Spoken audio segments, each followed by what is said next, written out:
Hello friends, I hope आप सभी अच्छे होंगे। इस वीडियो में हम फोटोसिंथेसिस इन हायर प्लांट्स की बात करने वाले हैं। जनरली हम इसमें C4 पाथवे डिस्कस करने वाले हैं। इससे लास्ट वाली वीडियोस में हम C3 केल्विन साइकिल, केमियोस्मोटिक हाइपोथेसिस सबकी बात कर चुके हैं। तो अगर आपने वो नहीं देखी हैं तो नीचे डिस्क्रिप्शन में आपको लिंक मिल जाएगा, वहाँ से चेक कर सकते हैं। वीडियो को शुरू करने से पहले अगर आप इसका PDF चाहते हैं तो प्लीज़ हमें इंस्टाग्राम पर फॉलो कर लें। इंस्टाग्राम का लिंक आपको डिस्क्रिप्शन में मिल जाएगा। तो चलिए इस वीडियो को शुरू करते हैं। तो जनरली हमने दो तरह के पाथवेज की बात की थी। C3 पाथवे, जिसको कि केल्विन साइकिल भी कहा जाता है, लास्ट वीडियो में डिस्कस इसके बारे में हम कर चुके हैं। अब जो ये C4 पाथवे है, ये ऐसे प्लांट्स में पाया जाता है जो कि ड्राई या ट्रॉपिकल रीजन में पाए जाते हों। ड्राई ट्रॉपिकल रीजन में जो पाए जाते हो, मतलब जहाँ पे सूखा रहता हो, राइट। तो अब मेनली जो C4 पाथवे है वो कुछ वेज में C3 से डिफरेंट है। यही जो डिफरेंस है यही हम देखने वाले हैं। अब क्योंकि ये ड्राई रीजन में जो प्लांट्स होते हैं ये उनके अंदर पाई जाती है, तो जैसे कि हमने C3 में देखा था कि हमारा जो फर्स्ट प्रोडक्ट था, कार्बन डाइऑक्साइड फिक्सेशन के बाद हमारा जो फर्स्ट प्रोडक्ट था वो 3 कार्बन का ऑर्गेनिक कंपाउंड बन रहा था, जिसको कि 3-फॉस्फोग्लिसरिक एसिड कहा जाता है, या हम PGA कह सकते हैं शॉर्ट में। लेकिन यहाँ पर जो हमारा फर्स्ट प्रोडक्ट है, राइट, C4 साइकिल में जो हमारा फर्स्ट प्रोडक्ट है वो क्या बनेगा? वो बनेगा ऑक्सैलो एसिटिक एसिड, जिसको कि हम OAA कहते हैं, राइट। अब यहाँ पे जो प्लांट्स होंगे उनमें ऐसा नहीं है कि वो C3 साइकिल नहीं करेंगे, C3 साइकिल भी होगी उनमें, लेकिन एक्स्ट्रा क्या है यहाँ पे वो C4 पाथवे को भी फॉलो करेंगे, राइट। अब C4 जो प्लांट्स हैं उनके अंदर एक स्पेशल एनाटॉमी देखी जाती है लीफ के अंदर। लीफ के अंदर क्या होता है, अलग तरह के सेल्स की स्ट्रक्चर आपको देखने को मिलेगी। उसके बाद यहाँ पे जो पौधे होते हैं, मतलब जो C4 साइकिल करते हैं, वो हाई टेम्परेचर को अच्छे से टॉलरेट कर पाते हैं। वहीं अगर C3 प्लांट्स की बात करें तो वो हाई टेम्परेचर टॉलरेट नहीं कर सकते। और क्योंकि ये हाई टेम्परेचर को टॉलरेट कर लेते हैं, इसीलिए ये लाइट के लिए भी काफ़ी हाई इंटेंसिटी का रिस्पॉन्स देते हैं।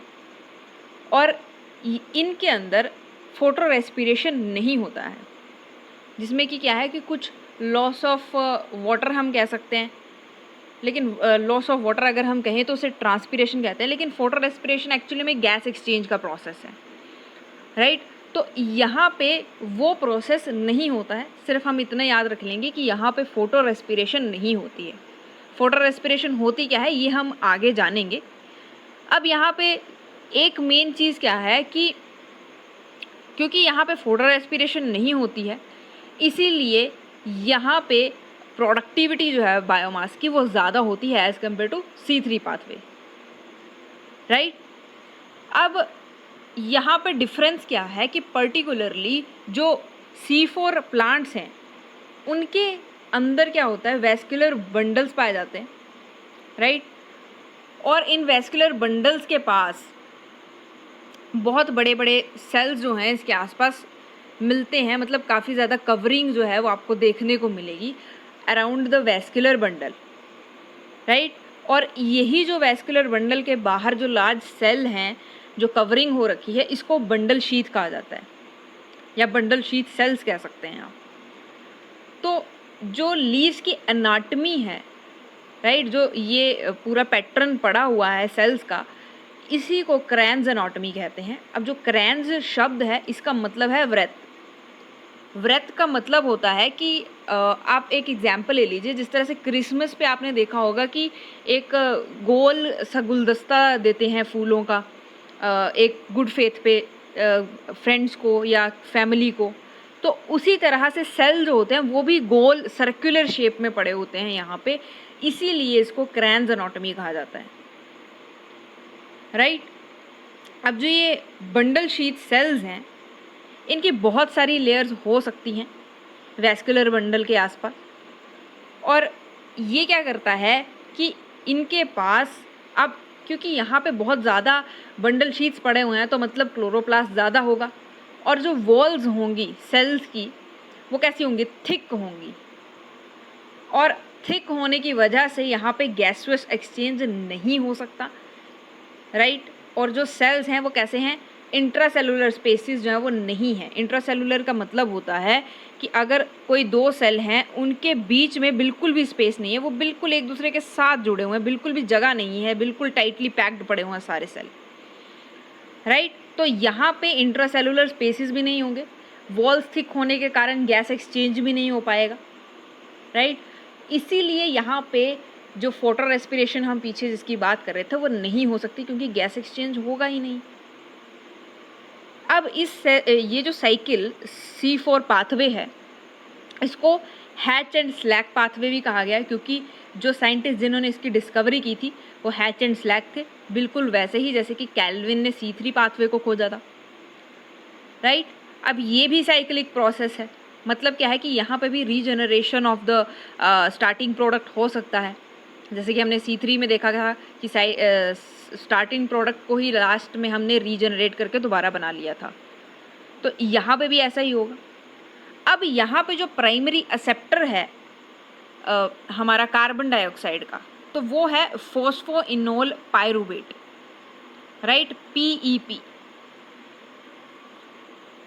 वहीं अगर मैं बात करूं हमारे C3 साइकिल की, तो वहाँ पे हमारा प्राइमरी एक्सेप्टर कौन था कार्बन डाइऑक्साइड का, तो वो रुबिप था, राइबोलोस बिसफॉस्फेट, राइट। तो अगर आपने पुरानी वाली वीडियो C3 पाथवे नहीं पढ़ा है तो सबसे पहले उसे पढ़ना चाहिए आपको, क्योंकि जब तक आपको वो समझ नहीं आएगी आप C4 पाथवे नहीं समझ सकते, राइट। तो आप पहले वो वाली वीडियो देखिए, नीचे डिस्क्रिप्शन में आपको लिंक मिल जाएगा, आप वहाँ से चेकआउट कर सकते हैं। अब यहाँ पे जो प्राइमरी एक्सेप्टर है वो है PEP, और ये मीजोफिल सेल्स के अंदर प्रेजेंट होता है। वहाँ पे मीजोफिल सेल्स के अंदर क्या प्रेजेंट था, रुबिप प्रेजेंट था, राइबोलोस बिसफॉस्फेट, राइट। अब जो ये इंजाइम्स हैं, ठीक है, अब यहाँ पे भी इंजाइम्स होंगे, क्योंकि वहाँ पे रुबिस्को काम कर रहा था इंजाइम, कैटालेज, जो कैटालेज प्रॉपर्टी वाला इंजाइम था, राइट। तो यहाँ पे कौन होगा, यहाँ पे PEP कार्बोक्सिलेज है, या इसको पेपकेज कह सकते हैं, जैसे कि वहाँ पे रुबिस्को था, यहाँ पे पेपकेज है, ये एंजाइम है। और ये क्या करेगा, जो मीजोफिल सेल्स हैं, क्योंकि उसमें रुबिस्को नहीं है, क्योंकि ये C4 पाथवे है, तो यहाँ पे क्या होगा, पेपकेज होगा।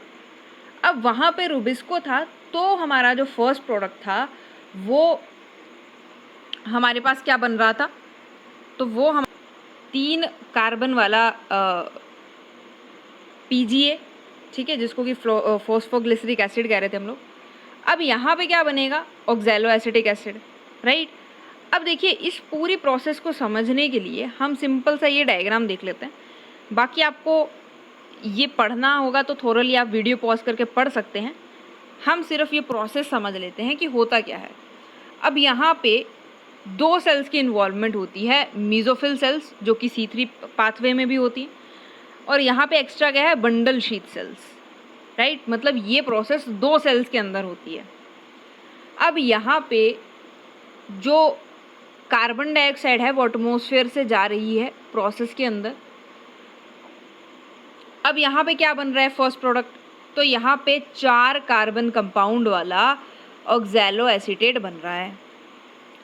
अब ये ऑक्सैलो एसीटेट आगे जा कर के किस में चेंज हो जाएगा, NADPH से NADP बन रहा है, तो किस में चेंज होगा ये, या तो ये एसिटिक एसिड में चेंज होगा, या फिर ये मैलिक एसिड या मैलेट भी इसे कह देते हैं।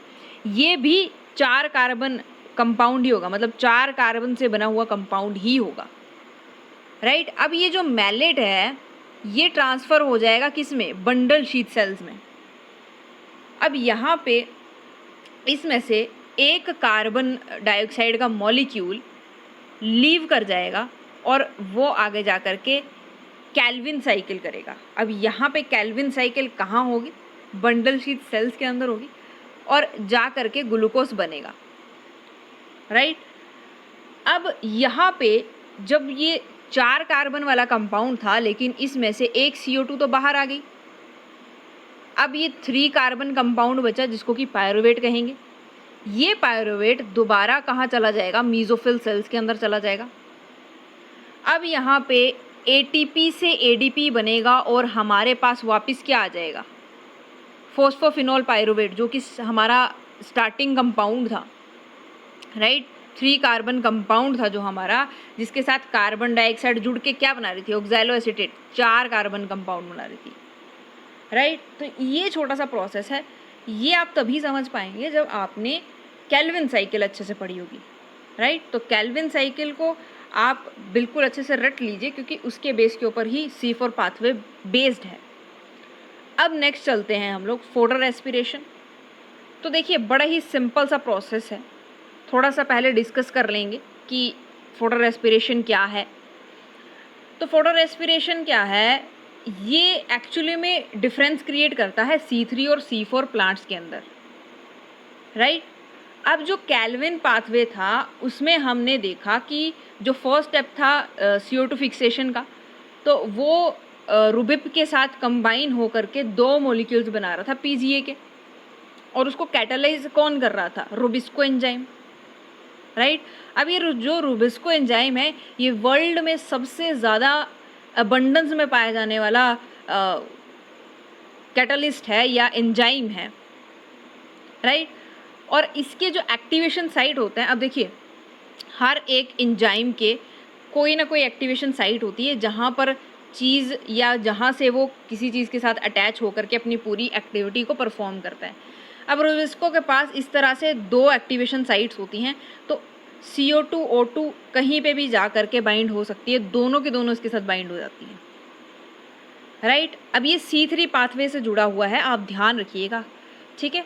जो रुबिस्को है, अब इसकी सबसे ज़्यादा एफिनिटी किस तरफ होती है कि ये सबसे जल्दी जो है वो CO2 के साथ जुड़ता है, राइट। और ये कॉन्सेंट्रेशन पे भी डिपेंड करता है, ऐसे नहीं होगा कि CO2 के साथ ज़्यादा जुड़ेगा O2 के साथ कम, नहीं, ये कॉन्सेंट्रेशन के ऊपर डिपेंड करता है, इनकी जो रेशो है वो कितनी है, CO2 और O2 की रेशो कितनी है, राइट। अब जो CO2 और O2 की रेशो जो होती है पूरे प्रोसेस के अंदर, ठीक है, पूरे रेस्पिरेशन के अंदर, वो सिमिलर होती है, मतलब ऑलमोस्ट इक्वल होती है कि अगर CO2 के 2 मॉलिक्यूल्स हैं तो O2 के भी हो सकता है 2 ही मॉलिक्यूल होंगे, राइट। अब यहाँ पे कंपटीशन है कि या तो CO2 बाइंड कर जाए या तो O2 बाइंड कर जाए। दोनों अगर बाइंड नहीं हो सकते, एक समय पे दोनों इकट्ठे बाइंड नहीं हो सकते। एक ही मॉलिक्यूल जो है, चाहे ऑक्सीजन का बाइंड हो जाए या फिर चाहे कार्बन डाइऑक्साइड का हो जाए, राइट। अब जो ये बाइंडिंग का प्रोसेस है वो हम देख लेते हैं, तो आप इस पिक्चर को ध्यान से देखिए। अब ये पिक्चर क्या कह रही है कि अगर ये रुबिस्को एंजाइम है, तो हमने देखा था कि अगर ये CO2 के साथ बाइंड करता है, अगर ये CO2 के साथ बाइंड करता है तो हमारे पास एंड प्रोडक्ट में क्या आ रहा था, मतलब कि ये क्या कर रहा है, ये केल्विन साइकिल बनाएगा। अगर ये CO2 के साथ कंबाइन हो रहा है तो केल्विन साइकिल होगी, मतलब C3 पाथवे चलेगा। और अगर ये O2 के साथ बाइंड हो रहा है तो फोटो रेस्पिरेशन होगी, राइट। अब कैसे होगी वो हम देख लेते हैं। तो सिंपल सी चीज़ ये है कि जब किसी C3 प्लांट में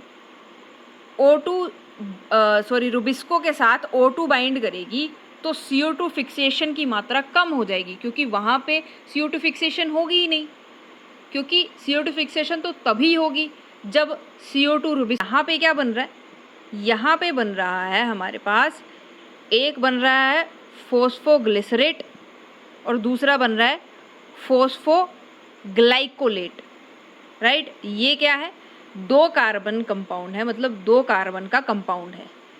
अब आपको क्लैरिफाई हो गया होगा कि अगर केल्विन साइकिल हो रही है तो 3 कार्बन कंपाउंड बनेगा, C4 हो रही है तो 4 कार्बन कंपाउंड बनेगा, और फोटो रेस्पिरेशन हो रही है तो 2 कार्बन कंपाउंड बनेगा, राइट। C3 है तो 3 कार्बन, 3 से आप याद रखेंगे, और C4 है तो 4 कार्बन, C4, ठीक है। इस तरह से याद रखेंगे। और 2 कार्बन वाला कहाँ बनेगा, फोटो रेस्पिरेशन में बनेगा। आई होप आपको क्लियर हो गया होगा। ये डायग्राम्स आप याद रखा कीजिए, इससे बहुत ही आसानी हो जाती है चीज़ों को याद करने में। अब क्या फैक्टर्स अफेक्ट करते हैं फोटोसिंथेसिस पे, तो ये हमने काफ़ी अच्छे से पढ़ लिया है। लाइट तो पता ही है कि पूरी की पूरी जो फोटोसिंथेसिस है किस पे बेस्ड है, लाइट के ऊपर, क्योंकि PS1 और PS2 तभी काम करेंगे जब वहाँ पे लाइट होगी। और 680 नैनोमीटर की और 700 नैनोमीटर की लाइट जो है दोनों फोटो सिस्टम्स को चाहिए होती है, तभी वो काम करेंगे। CO2 की मात्रा तो अभी हमने पढ़ा है कि CO2 कितनी ज़रूरी है, क्योंकि कार्बोक्सिलेशन नहीं होगी तो कोई भी प्रोसेस होगा ही नहीं, राइट। टेम्परेचर, तो टेम्परेचर भी काफ़ी ज़्यादा ज़रूरी है, क्योंकि अगर टेम्परेचर नहीं होगा तो इंजाइम काम कैसे करेगा। टेम्परेचर जो है वो भी सूटेबल होना चाहिए, तभी इंजाइम काम करेगा, और इंजाइम काम नहीं करेगा तो कोई प्रोडक्ट नहीं बनेगा। वाटर, तो ये हमें पता ही है कि अगर वाटर नहीं होगा तो ये टूटेगा नहीं, और टूटेगा नहीं तो इलेक्ट्रॉन प्रोटॉन नहीं बनेंगे, और कोई फोटो सिस्टम काम नहीं कर पाएगा, चाहे वो फोटो सिस्टम 1 हो चाहे वो फोटो सिस्टम 2 हो। ATP की सिंथेटेज नहीं हो पाएगी, ठीक है, जैसे कि हमने केमी ऑस्मोटिक हाइपोथेसिस में देखा था, राइट। तो ये सारे फैक्टर्स हैं जो कि ज़रूरी हैं फोटोसिंथेसिस होने के लिए। अब कुछ क्वेश्चंस को डिस्कस कर लेते हैं। मेनली ये लास्ट टाइम नीट में आए हुए क्वेश्चंस हैं। The process making major difference between C3 and C4 plant is, कौन सा प्रोसेस है जो कि मेजर डिफरेंस क्रिएट करता है C3 और C4 प्लांट्स के अंदर। तो रेस्पिरेशन है, केल्विन साइकिल है, फोटो रेस्पिरेशन है, या फिर ग्लाइकोलाइसिस है। तो आंसर क्या हो जाएगा, फोटो रेस्पिरेशन, क्योंकि C4 में नहीं होती है और C3 में होती है, राइट। नेक्स्ट चलते हैं। Light independent reaction is photosynthesis takes place at, तो ये 2015 के नीट में आया हुआ क्वेश्चन है, इसलिए मैंने वहाँ पे मेंशन भी कर दिया है। अब जो लाइट इंडिपेंडेंट रिएक्शन है फोटोसिंथेसिस के अंदर जो होती है वो कहाँ होती है, ये पूरी जो प्रोसेस है ये कहाँ होती है। तो देखिए ये हमें पता है कि लाइट इंडिपेंडेंट है, तो मतलब डार्क रिएक्शन की बात कर रहा है, राइट। लेकिन वो हमसे नहीं पूछा, हमसे पूछा कि ये होती कहाँ पे है। तो आपको ये याद रखना है कि ये स्ट्रोमल मैट्रिक्स में होती है। अब आप कंफ्यूज मत होइएगा कि थैलेकोइड ल्यूमेन में होती है, वहाँ पे प्रोटॉन का ग्रेडियंट जो बनता है वो बनता है, ये आप याद रखेंगे, ये इसके अंदर ही है, स्ट्रोमल मैट्रिक्स के अंदर ही है। तो वो पूछ रहे हैं कि पूरी प्रोसेस कहाँ होती है, तो पूरी प्रोसेस पूरे स्ट्रोमल के अंदर होती है, राइट। तो ध्यान से आप देख सकते हैं कि लेवल क्या है क्वेश्चंस का, राइट। तो फ्रेंड्स आज के लिए सिर्फ इतना ही। आई होप आपको पसंद आया होगा। पूरा का पूरा जो हमारा ये फोटोसिंथेसिस इन हायर प्लांट्स काफ़ी ज़्यादा इम्पॉर्टेंट टॉपिक है, बहुत सारे क्वेश्चंस यहाँ से अराइज होते हैं, तो हमने ये पूरा कंप्लीट कर लिया है। आई होप आपको समझ आया होगा। इसी तरह से हमें प्यार देते रहें, हमारे साथ बने रहिए। और भी काफ़ी इम्पॉर्टेंट जो हमारे टॉपिक्स हैं हम कवर करने वाले हैं। तो तब तक के लिए आप तैयारी करते रहिए, घर पे सेफ रहिए, पढ़ते रहिए, और लाइक शेयर सब्सक्राइब ज़रूर कर दीजिए। Thanks for watching.